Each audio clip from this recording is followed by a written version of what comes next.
Mental വാർ, മാനസിക യുദ്ധങ്ങൾ. So ഒരു വ്യക്തിയിൽ ഉണ്ടാകുന്ന മാനസിക യുദ്ധങ്ങളെ, മെൻ്റൽ വാറിനെ എങ്ങനെ അതിജീവിക്കാൻ പറ്റും, എത്തരത്തിൽ അതിനെ കൈകാര്യം ചെയ്ത് സക്സസ്ഫുൾ ആയിട്ടൊരു ജീവിതത്തിനകത്തേക്ക് ആ ഒരു പ്രശ്നത്തിനെ എങ്ങനെ അതിജീവിക്കാൻ പറ്റും എന്നുള്ളതാണ് ആ ക്വസ്റ്റ്യൻ.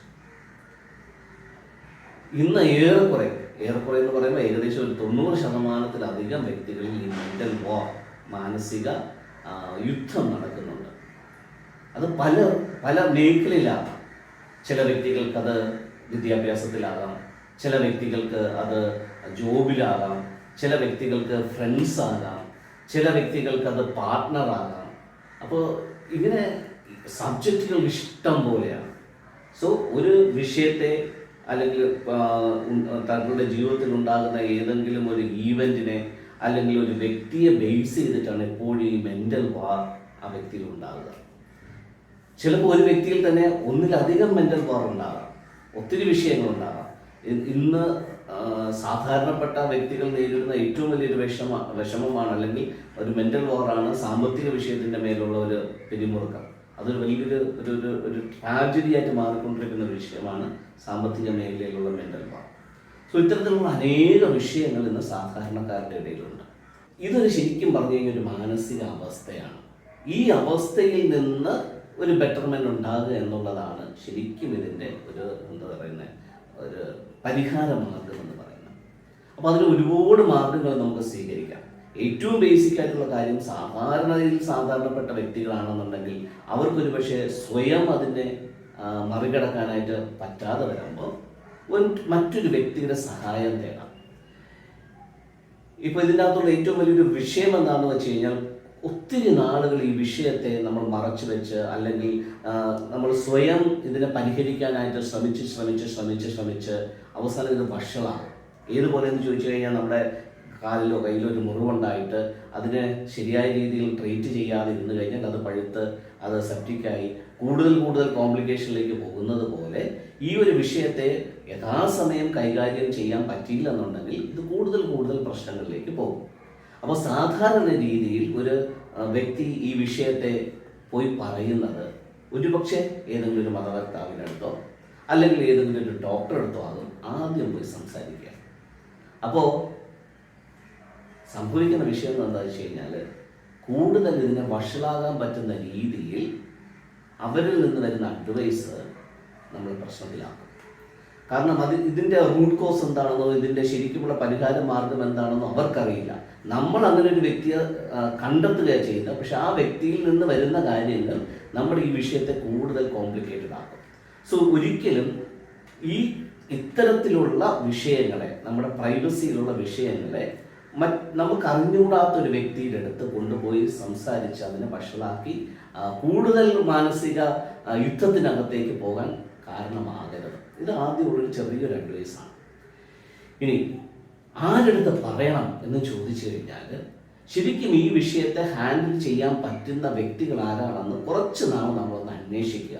ഇത്തരത്തിൽ ഏതെങ്കിലും വീഡിയോസൊക്കെ ചെയ്യുന്ന വ്യക്തികളുണ്ടോ, അങ്ങനെ മറ്റേതെങ്കിലും വ്യക്തികളുടെ പ്രശ്നങ്ങൾ പരിഹരിച്ച അത്തരത്തിലുള്ള പൊട്ടൻഷ്യലായിട്ടുള്ള വ്യക്തികളുണ്ടോ, ഇതിനെക്കുറിച്ച് നിങ്ങളൊന്ന് അന്വേഷിക്കുക. ഏതുപോലെ നിങ്ങൾക്ക് ഒരു സ്പെഷ്യലിസ്റ്റ് ആയിട്ടുള്ള ഒരു ഡോക്ടറെ കാണാൻ വേണ്ടിയിട്ട് ആരാ ഫേമസ് ആയിട്ടുള്ള ഡോക്ടർ, ആരാ കുറച്ചുകൂടെ എഫിഷ്യൻ്റ് ആയിട്ടുള്ള ഡോക്ടർ എന്ന് നിങ്ങൾ ഒരു വിഷയത്തെ നിങ്ങൾക്ക് ഉണ്ടാകുമ്പോൾ അതിനെക്കുറിച്ച് ഇങ്ങനെ അന്വേഷിച്ച് ഒരു ബെറ്റർ പേഴ്സണെ കണ്ടുപിടിക്കുന്നത് പോലെ ഈ വിഷയങ്ങളെ ശരിക്കും ഹാൻഡിൽ ചെയ്ത് നിങ്ങൾ സഹായിക്കാൻ പറ്റുന്ന ഒരു ശരിക്കും ജെന്യുവനായിട്ടുള്ളൊരു വ്യക്തിയെ നിങ്ങൾ കണ്ടെത്തണം.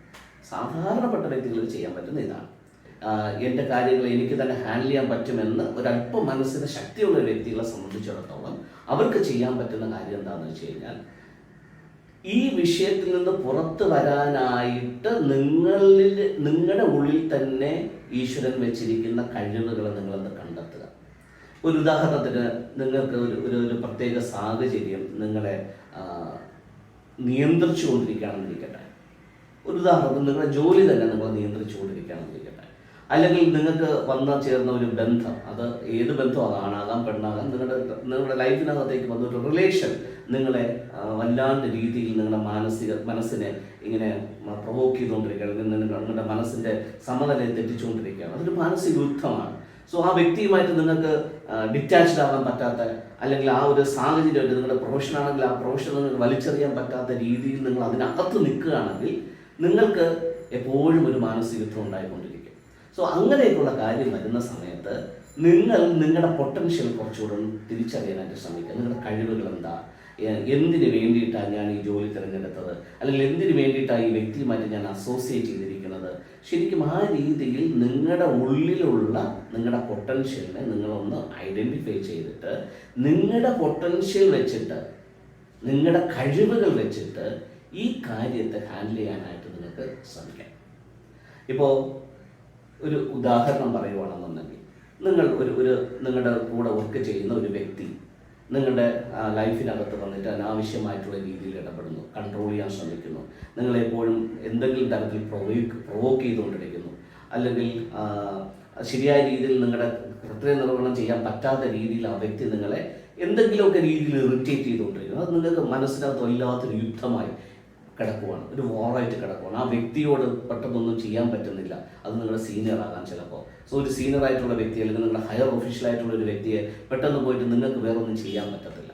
അപ്പോൾ ചെയ്യാൻ പറ്റുന്നതെന്ന് വെച്ച് കഴിഞ്ഞാൽ, ആ വ്യക്തിക്ക് നേരെ നിങ്ങൾ എന്തെങ്കിലും ചെയ്യുന്നതിന് പകരം, ആ വ്യക്തിക്ക് എഗൻസ്റ്റായിട്ട് നിങ്ങൾ എന്തെങ്കിലും ചെയ്യുന്നതിന് പകരം, നിങ്ങൾ എന്തിനാണ് അവിടെ നിൽക്കുന്നത്, ആ ജോലിയിൽ അല്ലെങ്കിൽ ആ സാഹചര്യത്തിൽ നിങ്ങൾ എന്തിനാണ് നിൽക്കുന്നത്, ആ നിങ്ങളുടെ റെസ്പോൺസിബിലിറ്റീസിനെയും നിങ്ങളുടെ പൊട്ടൻഷ്യലിനെയും മനസ്സിലാക്കി നിങ്ങൾ ശരിയായ രീതിയിൽ അവിടെ ഫങ്ഷൻ ചെയ്യാൻ തുടങ്ങുമ്പോൾ ഇങ്ങനെ വരുന്ന എക്സ്റ്റേണലി വരുന്ന അറ്റാക്കുകളെ, എക്സ്റ്റേണലി വരുന്ന വിഷയങ്ങളെ നിങ്ങൾക്ക് ശരിക്കും ഹാൻഡിൽ ചെയ്യാൻ പറ്റും.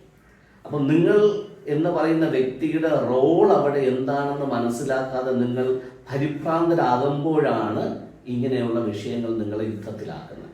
സോ ഇങ്ങനെ നിങ്ങൾക്ക് നിങ്ങളെ തന്നെ ഒന്ന് എൻഹാൻസ് ചെയ്യാൻ പറ്റുന്ന രീതിയിലുള്ള കാര്യങ്ങൾ സാവകാശം പീസ്ഫുള്ളായിട്ടിരുന്ന് ചിന്തിച്ച് അതിനൊരു റെമഡി നിങ്ങൾ തന്നെ കൊണ്ടുവന്നു കഴിഞ്ഞാൽ നിങ്ങൾക്ക് ആ സിറ്റുവേഷൻ ഹാൻഡിൽ ചെയ്യാം. അപ്പോൾ ഇവിടെ വേണ്ടതെന്ന് വെച്ച് കഴിഞ്ഞാൽ, ചിന്തിച്ച് അല്ലെങ്കിൽ ആ വിഷയത്തെ ഇങ്ങനെ ഊതിപ്പിരിപ്പിച്ച് അത് കൂടുതൽ യുദ്ധത്തിലാകുന്നതിന് പകരം അതിനൊരു റെമഡി എന്നോണമുള്ള വിഷയങ്ങളെ ഒരു ക്രിയേറ്റീവായിട്ടുള്ള രീതിയിൽ നിങ്ങൾ ചിന്തിച്ചു കഴിഞ്ഞാൽ, അതിനെക്കുറിച്ച് നിങ്ങൾ മനസ്സിലാക്കാൻ ശ്രമിച്ചു കഴിഞ്ഞാൽ നിങ്ങൾക്ക് തീർച്ചയായിട്ടും ഒരു സൊല്യൂഷൻ കൊണ്ടുവരാൻ പറ്റും.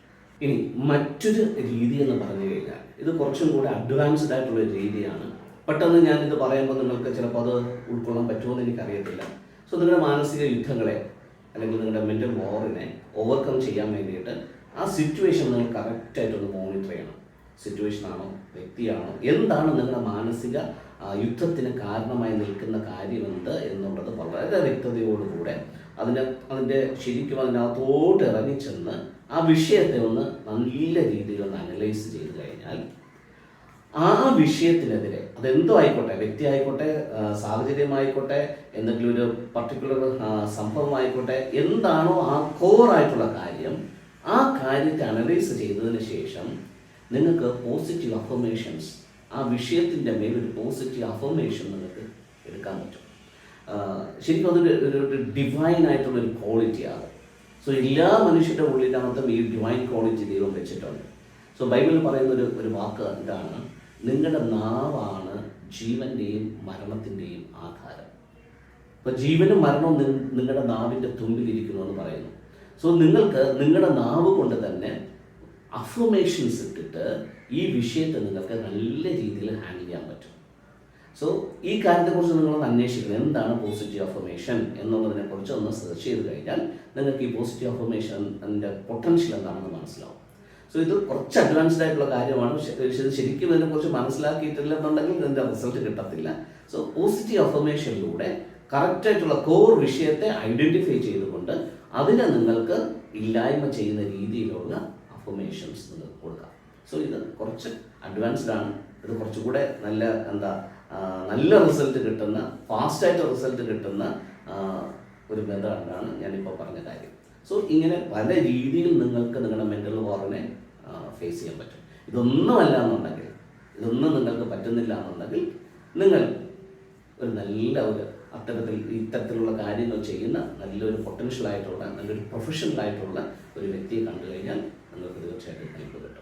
തീർച്ചയായിട്ടും അങ്ങനെ എന്തെങ്കിലും ഹെൽപ്പ് വേണമെങ്കിൽ നിങ്ങൾക്ക് ഞങ്ങളെ കോൺടാക്ട് ചെയ്യാം. ഞങ്ങളുടെ കോൺടാക്ട് ഡീറ്റെയിൽസും കാര്യങ്ങളും എല്ലാം അതിനകത്ത് കിടപ്പുണ്ട്. ശരിക്കുമുള്ള ഗൈഡൻസ് തീർച്ചയായിട്ടും ഞങ്ങൾക്ക് തരാൻ പറ്റും.